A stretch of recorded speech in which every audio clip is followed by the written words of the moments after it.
Year రైతుల పరిస్థితి ఎట్లుంది మరి? చంద్రబాబు నాయుడు గారు వచ్చి ఒక 7 నెలలు అవుతుంది కదా, ఆ, ఎట్లా సాగుతుంది? ఎట్లా అంటున్నట్టువా? ఆ, చంద్రబాబు నాయుడు డమ్మీ ఆ, సోది కోతలు చెప్పి ఆ, ఏ పథకాలు లేవు ఆ, అని అంటున్నారు. అని అంటున్నారు. ఉం.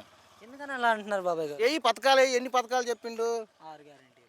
6 6 అంటుండేమో. ఏం మాటలయ్యి? ఏంటి ఆరేంది తమ్ముడు?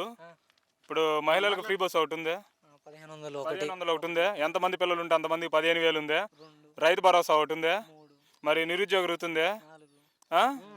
గ్యాస్ అంటే కొంతమందికి వస్తున్నాయి అనుకో, ఇప్పుడు దాని గురించి తీసేయి. పెన్షన్ 6 సరిపోయినాయి కదా? పింఛన్ 6.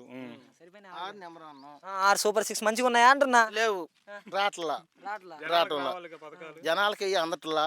వడ్లుంటేనే 1500. గవర్నమెంట్ జగన్మోహన్ రెడ్డి గారు ఉన్నప్పుడు 2000 అమ్మింది. ఇప్పుడు 2700కి నేను అమ్మానని సోది కుర్తున్నా సుల్లి పెడితే 2750 రూపాయలకి నేను అమ్మా.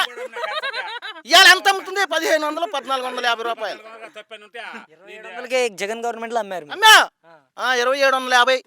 మరి ఈయన గవర్నమెంట్ లో ఎంత పోతుంది? గవర్నమెంట్లో 1500 అమ్ముతుంది.